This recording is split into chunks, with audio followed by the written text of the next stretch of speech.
Welcome back to the Infinite Jungle. On today's episode, I have with me a special guest, Dmitry Gusakov. He is a Lido DAO contributor and the technical lead for the Community Staking Module. Hi, Dmitry. Hello. Glad to be here. Great to have you on the show. For our listeners, we are going to get into what the Community Staking Module is. CSM for short. Dmitry is the technical lead, which I'm assuming means that you built it, built the CSM. So I'm excited to ask you all the questions about how it works, why it's important, etc. And for those of you listening to the show that are curious to learn more about what it means to be a Lido DAO contributor, be sure to check out the prior episode of the Infinite Jungle where we had Dmitry's colleague, Izzy, on the show, where we talked about the Simple DVT Module. So very excited to hear and to learn more about another module on Lido CSM that went live on mainnet recently. Before we get started with our conversation, here is a quick show disclaimer for our listeners. I need to remind you to please refer to the disclaimer linked in the podcast show notes and note that none of the information in this podcast constitutes investment advice, an offer, recommendation, or solicitation by Galaxy Digital or any of its affiliates to buy or sell any securities. So, Dmitry, about the CSM, this is the very first time that Lido is opening up for the ability for anybody to be a Lido node operator. I think this term, Lido node operator, has been so coveted because Lido is the largest staking pool on Ethereum, and the rewards are so lucrative, and the fact that Lido is the largest staking pool. And historically, it's been a slow-moving process. You had to be vetted, and through governance, it was through governance that you were able to become a Lido node operator. And is it true now that through the CSM, now anybody can permissionlessly be a Lido node operator? Oh, well, yes, with a small exception, at least for now, for a short period of time, because right now CSM is live on mainnet within the early adoption mode, which means that right now only identified solo stakers can join with a limit of 12 keys per node operator. But this is done not to somehow limit this permissionlessness, but instead to allow community stakers to join a permissionless module, the module that will be permissionless very soon in future, without unnecessary competition with the professional operators. Because the main problem of any permissionless system is that on one hand, it is beautiful that it is permissionless. On the other hand, there's no guarantee that you would reach, for example, a desired distribution of node operators, or there's no guarantee that anyone would be able to join or anyone would be able to reserve a spot. It is like with your local grocery. Your local grocery is most likely permissionless. Anyone can go to this grocery. But this doesn't mean that your favorite tomatoes would be available by the time you will go to this grocery, because someone can buy all of them just before you decided to go there. So, the main idea of the early adoption mode is to ensure that identified solo stakers would definitely reserve a spot and would be able to spin up decent amount of validators, I would say, because up to 12, it's a fair amount of validators for them. And after that, once the early adoption period is over, anyone would be able to join, and those who joined during the early adoption period would be able to upload more keys and spin up more validators if they wish. Gotcha. So the early adoption phase, though there are quite a few heavy restrictions on who's able to join the CSM right now and how many validators they can spin up, it's to give solo stakers, say, a head start against everybody else that would be interested in getting into the CSM at a later date. Is that right? It is some form of a benefit, and I wouldn't say that the restrictions are that high, because if we look at the early adoption list, there is more than 20K addresses in the list. So as Lido contributors, we did our best to collect as many information as possible from as many sources, for sure relevant and trusted sources, like, for example, list by rated network or lists by stake cap or Oboltechnic credential holders and so on, to extend this list as wide as possible, at the same time without compromise on the fact that we would end up with a lot of professional operators. So, for example, all known addresses of the professional operators were explicitly excluded from the list, even though it was that's actually funny that we discovered that several Lido professional node operators, with the addresses that they do use in the curated set. So this is like an explicit fact that this operator is indeed professional, somehow managed to get into this solo stakers list. So we did an additional filtration here, yeah, for sure, to exclude them for now. But when CSM is permissionless, even though it is called Community Staking Module, and it is primarily for community stakers, anyone, including professional operators, would be able to join CSM with no limitations.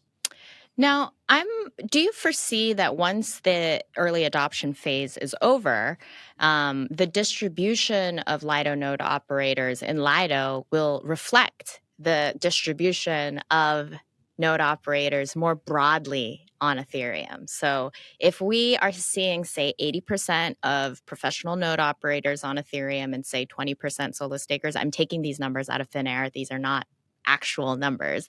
You would imagine that after the early adoption phase, when it is truly permissionless, would you imagine that the distribution of the kind of people participating in the CSM do reflect and mimic the actual distribution of what kind of what type of entities and operators we're seeing operate on Ethereum? Yeah, I think the likelihood of this is relatively high. That's why the early adoption period was introduced, because unlike the base layer of Ethereum, the basic Ethereum staking, where you have this entry barrier of 32 ETH, with community staking module, first of all, the entry barrier is way lower. So you can start with as low as 1.5 ETH if you are in the early adoption list, or 2.4 ETH if you are not. And then second, and the rest of the validators would require only 1.3 ETH. So this is definitely way cheaper. So the barrier here is lower. And another important thing is that the rewards are also higher, because you are only supplying a part of the validator stake, which is this bond, and the rest is delegated. You are not only getting staking rewards on the want part, but you're also getting a reward share on the delegated part of a stake, which results in the increase, in the potential increase of the staking rewards up to 2.3 times compared to a regular staking. So I think these two facts, they kind of counter each other. So for professional operators, there's no problem to overcome this 32 ETH barrier, while there is a problem for community stakers. But at the same time, this potentially increased rewards, they make CSM way more attractive. And again, that's why the early adoption period is here, because with this potentially higher rewards, professional node operators are also very interested. Could you explain just one more time why the rewards are higher in the CSM than for regular Lido node operators? You had mentioned that it's partially because of the bond that they will be earning rewards on. Why is it that the reward is higher for validators participating in the CSM? Well, here we need to compare the rewards of not of CSM operators compared to professional operators, because professional operators, they do not put ETH at stake. So they basically have no bond. And what they put at stake is their reputation, is their other business. And this was probably one of the most significant barriers to become Lido node operator, because one of the requirements was to have a business of your own of a comparable size, if we compare it to a potential share within the Lido pool. And this actually limits the number of them. So I would say that we should compare rewards in CSM to traditional vanilla solo staking. So imagine you have 32 ETH and you are running a full validator. You are getting 100% of staking rewards. But if you're using the same 32 ETH as a bond in CSM, you can spin up much more validators. I would say 24 to be precise, or something like that, or maybe even 25 if you have slightly more than 32 ETH. And in this case, you will definitely get your staking rewards on the capital provided, but also you will get reward share on the delegated part of a stake, which opens the potential to incredibly increased rewards. Again, it is important to mention that rewards are not guaranteed because they do depend on the network and how network decides on the allocation of rewards. So the rules of the network might change. But the obvious thing here is that this is this additional part of reward share on the delegated stake.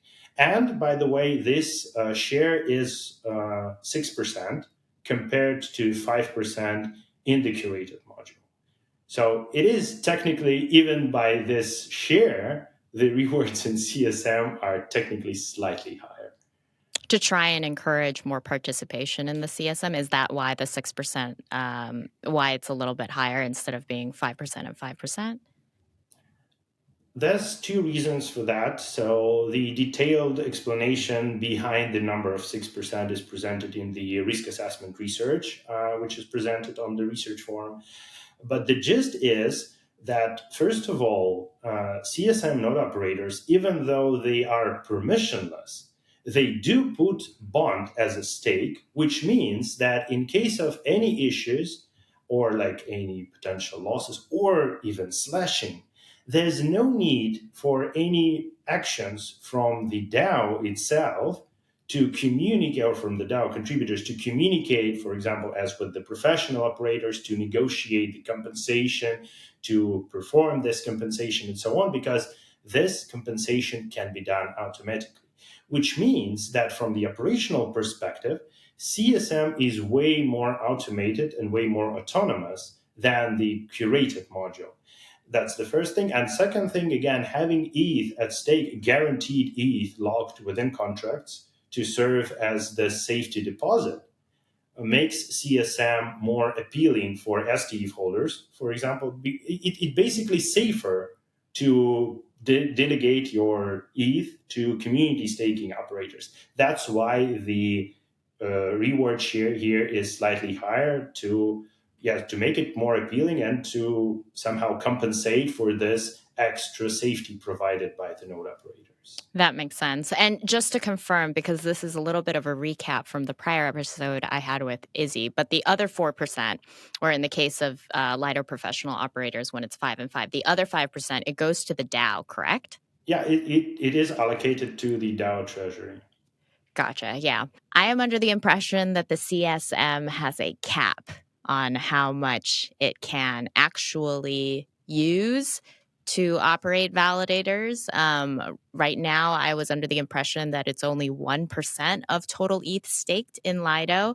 Doesn't this make the doesn't this also cap the number of participants that could potentially participate in the CSM? So if only 1% of total ETH stake can be delegated to the CSM, then that effectively limits, how much rewards the participants in the CSM can make, and also how many would actually even want to operate validators. Is that correct? Yeah, that's totally correct, but there's definitely things to add here. So first of all, according to the staking router architecture, each and every module, except for the default one, which is curated module, has its so-called stake share limit. And technically nothing stops having multiple default modules, but at the moment the default module is curated module, specifically because of the fact that curated module always has a capacity, which means that there are some keys waiting for deposits each and every time. And if the other modules are not, they are below the share, but they are not capable to accept these deposits because there's no keys in them, they would go to curated module. So this target share is 1% for CSM, not because of a desire to limit CSM in general, but because of a safety reasons. Since we are launching a brand new product, And this product that DAO has recently approved, even though it was battle tested on a testnet, it was still not battle tested on a mainnet. So that's why the decision was made by the LDO holders back in November 2023 to start low with 1%. But at the same time, in the same vote, LDO holders approved that this limit can be raised up to 10% within the initial implementation of CSM. So the fact that we see this 1% right now is just to ensure that nothing would go wrong at a scale. And my personal feeling here is as follows. So once we will see the first Oracle report, which would arrive in 28 days, which would distribute this first portion of a staking reward shares, and we will be perfectly sure that each and every beaten piece works fine on mainnet, the proposal can be made to increase the limit. But there's the other thing here is the actual demand. So it makes absolutely no sense to increase this share limit if the current share limit is barely used. So right now we see astonishing numbers. So it has been like 4 days since launch, and 1/4 of the capacity is already occupied, which is absolutely amazing. But at the same time, we've seen examples like Rocket Pool, for example, where for a very, very long period of time, there has been a shortage of node operators. They've managed to fix it now with the cancellation pool, and I'm pretty happy about them. They did a great job. But still, back in the day, they've been seeing this shortage of node operators for a while. So I would say that 1% is here, and it definitely limits CSM at the moment, but this limit has not been reached yet.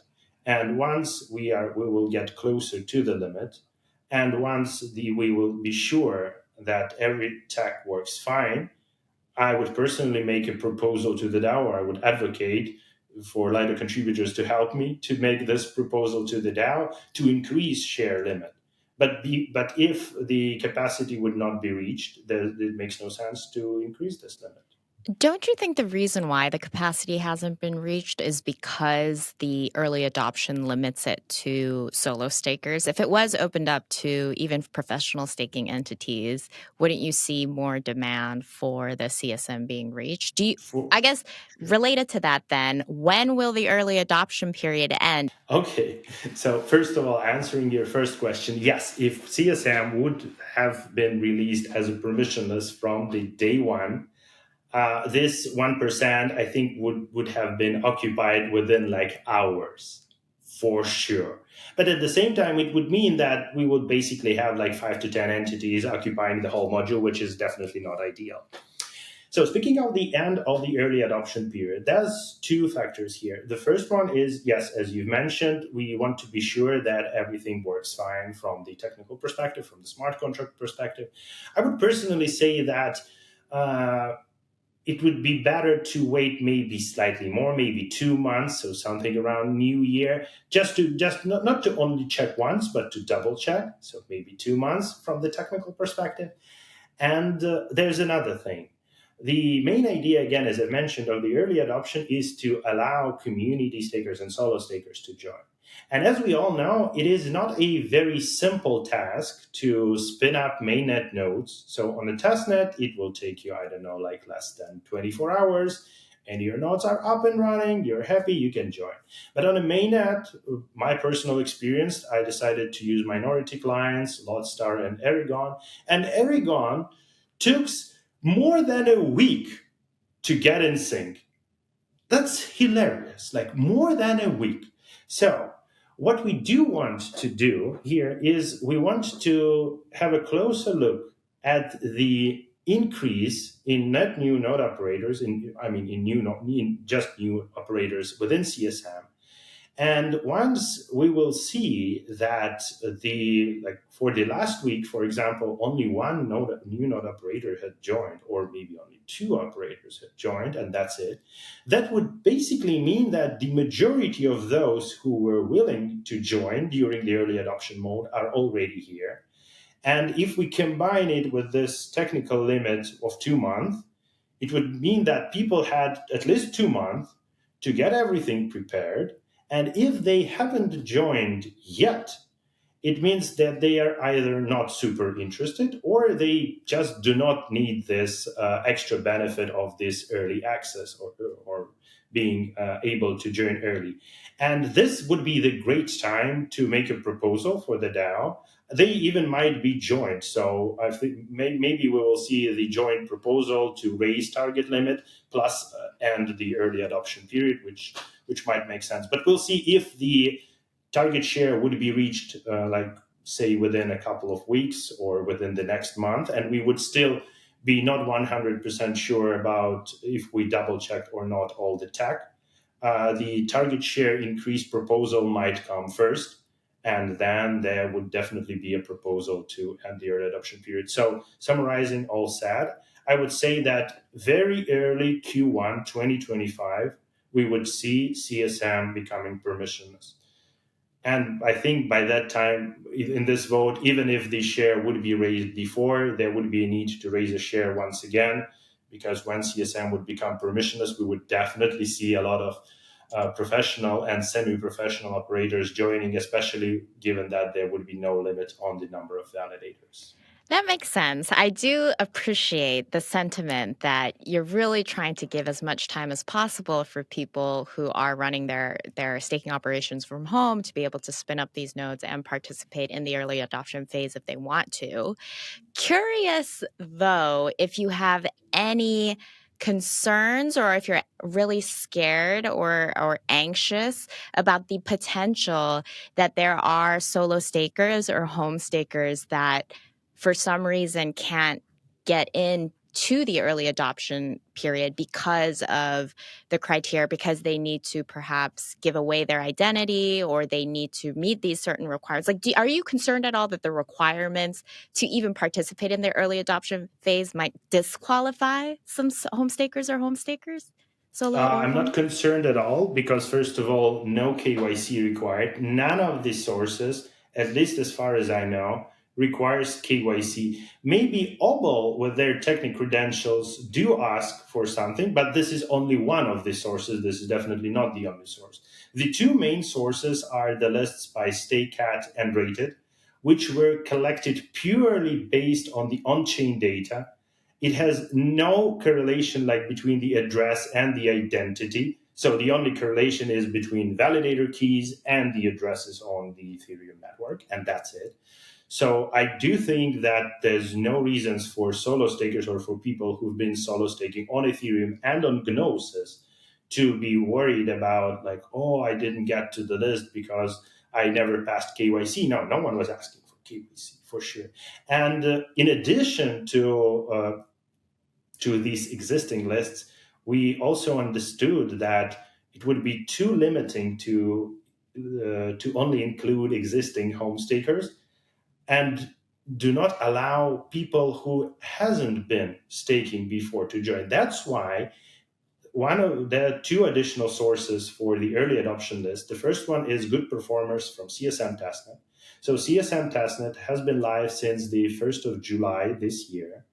And the requirement was to spin up a node on a testnet, even with a single validator or with as many as you wish, and to participate with the attestation rate above the rate of this performance oracle, which is network average minus 5%, it's super affordable, for more than 28 days.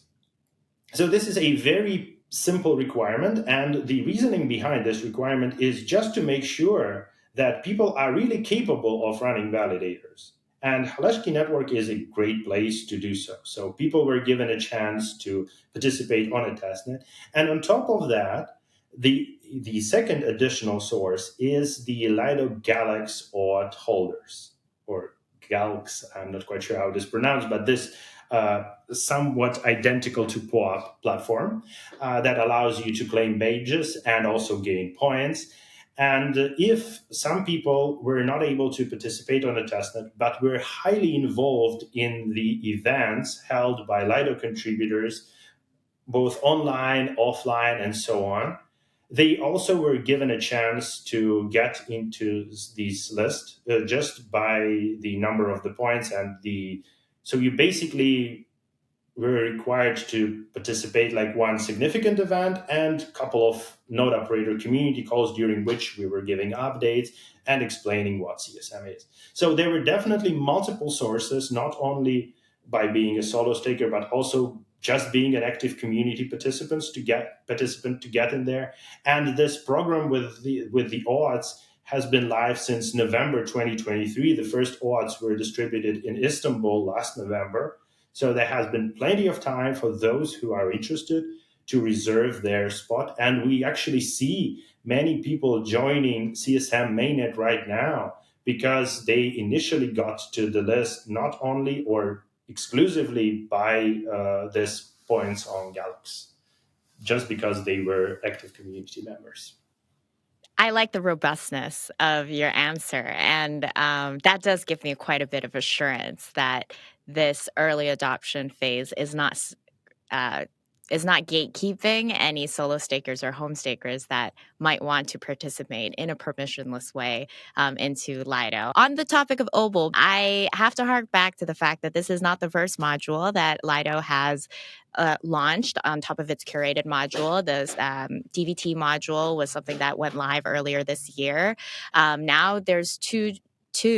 Can you talk a little bit about the learnings that your team has had from launching these modules? I know there's still, you guys are waiting to see and testing a bit more on the CSM side, but the DVT one has been live for quite a bit. Any learnings from the launch of that module? And also, if you don't mind adding in any like facts or data about how the decentralization of Lido has grown since the launch of these two, I think that would be great. Sure. So let's start with Simple DVT Module. And first of all, I want to say that it is not only about OBOL, it is also about SSV, because Simple DVT is purely split between these two DVT providers. Both of them are absolutely amazing. So speaking of learnings, let's start with pleasant learnings, with things that we like about Simple DVT. And the first thing is definitely the increase of number of node operators. So with Simple DVT, 220 net new node operators joined Lido. So before Simple DVT, there has been 37 active node operators in Lido. With Simple DVT, we are now at the point where there's 257 independent node operators, which is astonishing. This is like super cool. And the coolest thing is that almost half of this, or even more than a half, like around 120 of this node operators are pure community stakers. So they are not professionals or semi-professionals. They are pure home and community stakers, which is great. The second pleasant learning, and the thing that I personally like very much, is the performance of DVT technology and performance of DVT clusters. Simple DVT module has been outperforming like most of the top 10 staking pools on Ethereum for quite a long time.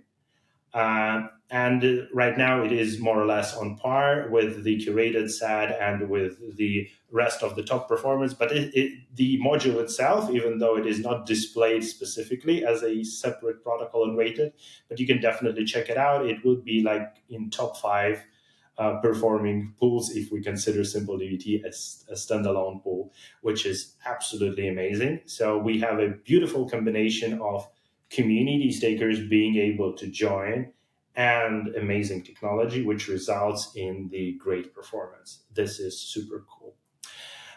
But these were the main pleasant learnings, I would say. And now about not that pleasant learnings. And I think the most painful thing about Simple DVT, and the thing that we definitely tried to improve in CSM as much as we can, is the amount of work, effort, and coordination required. Even though it might look like a beautiful picture that, oh, Simple DVT clusters are joining, people are coordinating, this is actually tons amounts of work. So William, or I mean, you've probably heard of him. He's also one of Lido contributors, Kim and Shannon. He spent this whole year exclusively working like 16 hours a day, each day, on coordination, on creating these clusters, on performance assessments, on test nets, and so on. This is a tremendous amount of work. And this is due to the fact that from the technical side, Simple DVT is no different to Curated Module. So this is the same code, but deployed as a separate module with some changes into the roles model. So some things might be performed by the Simple DVT multisig, while in the Curated Module, they only might be performed by the DAO. And it all resulted in a tremendous amount of coordination and things and so on. So that's why, and this is what I've mentioned before, within CSM, the majority of the maintenance operations are automated. The only thing that is not automated and that requires manual actions, I would say, or maybe not manual, but external actions, is the reporting, detection and reporting the facts of MEV stealing. Because the whole thing about MEV boost, relays, builders, and this out of the protocol PBS resulted in a pure lack of standards. So there's no standards. And given that there's no standards on how the blocks are built, no standards on how you request things. So each builder might do it differently. Relays might do it differently. It makes this whole thing with MEV stealing slightly complicated. Just to give you an understanding of what MEV stealing even means. When you spin up an Ethereum validator on your own, there's like literally no problems. You set withdrawal credentials to the address you want. You set fee recipient to the address you want, and then you get your rewards. If you are operating with the protocol, when a part of a stake is delegated, like either full stake or part of your stake is delegated by the protocol can enforce the fact that you set the correct withdrawal credentials to make sure that the deposit, if the validator ever withdrawn, would land up on the correct address, which is one of the protocol addresses. In Lido case, it is Lido withdrawal vault. But the fee recipient is set on the consensus layer node. It cannot be enforced by the protocol unless protocol requires you to run a specific software, which Lido, I think, would never do. And with CSM, this is definitely not the case. So with CSM, node operators are free to use any type of software, any nodes, any technology they are willing to do. So there's no way to control from the protocol side which address is used as fee recipient. And given that the block might be built in this sophisticated way, so it might contain MEV reward, which would be collected over the block, then somehow within not the last transaction, but the transaction next to the last transaction transferred to some random address, while the fee recipient of the block would be the correct one, it would still technically be stealing. So there's a plenty of ways to, I would say, misallocate MEV reward if you are operating on behalf of a protocol. And given that you are operating not your own stake, but a delegated stake, it would be unfair to fully capture or partially capture this reward. So this reward, all execution layer rewards, should also end up within a protocol so that they would be split according to the protocol rules. And this is the only complexity for which the CSM committee was created, which is made out of 2 Lido contributors, 1 Lido community lifeguard, and 3 independent community members with a signing threshold of 4, meaning that none of the groups, no community members, no Lido-related people can make a unilateral decision. And this committee is responsible for detection of these facts and reporting them so that the negotiation period might be started. And if it was a mistake by the node operator, because you can accidentally set the incorrect address, node operators can compensate for the amount stolen, or if it was done maliciously, this penalty would be proposed to the DAO via easy track motion to be confirmed and to be settled, meaning burned.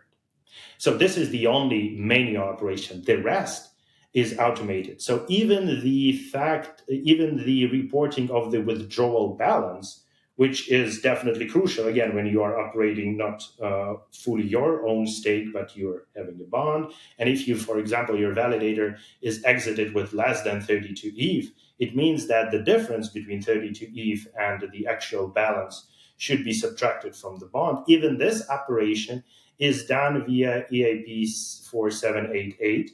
And there's an open source software, which is for sure operated by Lido contributors for convenience of people, but they still can simply take this software, or they can create software of their own to build a proof and to deliver this information into smart contracts. So we've been trying to minimize any operations that do require human intervention with CSM. And I think that with in protocol PBS, if we would ever see it with the standards, even this final operation would also be automated, and CSM would function as a fully automated tool, and that would be the main thing. So this is the requirement for manual operations is probably the most painful learning from Simple DVT. But this is the cost that repaid. So now with this 220 node operators, this is amazing, and this is the price. Any protocol should be willing to pay to increase decentralization so drastically. And with CSM, which is also important to note, within these 4 days since launch, because CSM was launched last Friday, there's already 121, I believe, node operators who already joined CSM. Some of them are still to get deposits, but 150, I believe, already got deposits, and their validators are even already activating. So my personal validators are already activating. They are performing, I would say, worse than I've been expecting. But this is, again, the price you pay for running minority clients. I think that Ergon team would definitely ship some updates, as well as Lotstar team, and my performance would improve. That's spicy. We're gonna definitely make that. No, I'm just kidding. We're not gonna make that the whole show. I gotta say though, I love the learnings from Simple DVT. The fact that Simple DVT did increase the decentralization of Lido so much. CSM with 100 and you said 21 already live and active. It's incredible. The Simple DVT was the very first module, so the learning to be able to automate so much for the next one, I think that's a great learning. And it is very cool to see Lido continue on its decentralization journey. Thank you for listening to this episode of The Infinite Jungle. This was part 1 of actually my interview with Dmitry. I am going to be sharing the rest of our conversation, which is focused on the future viability of home staking on Ethereum, next week. Our conversation got quite long, and I thought it would be good to split out this interview into a 2-parter. So please stay tuned for the second part of this interview, which I am going to be publishing in 1 week time. Thank you for listening to this episode of The Infinite Jungle. I hope that you learned something new about Ethereum. I am signing off from the concrete jungle that is New York City, and Dmitry, as he will say in the next episode, which is the second part of our interview, he's actually signing off from Barcelona. In your explorations of the infinite jungle that is Ethereum, stay safe out there.